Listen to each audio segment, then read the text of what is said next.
σαν το σκυλί για να μην της λείπει τίποτα. Δεν την πίεσα ποτέ. Αν δεν ήθελε να δουλέψει, ας μη δούλευε, θα δούλευα εγώ και για τους δύο.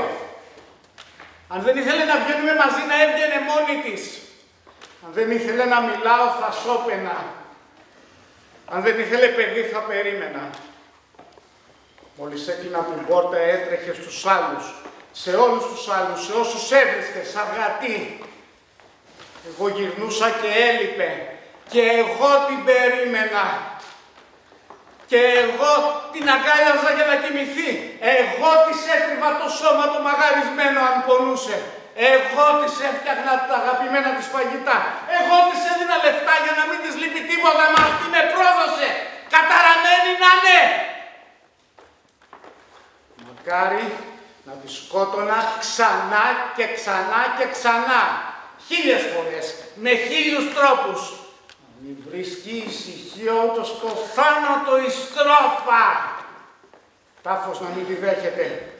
Να την πετάξουμε στον ασβέστη. Να λιώσει. Να μην μείνει τίποτα από δάφτινε. Να μην μείνει πάνω της τίποτα δικό μου που θα μου θυμίζει πόσο μαλάκας είμαι.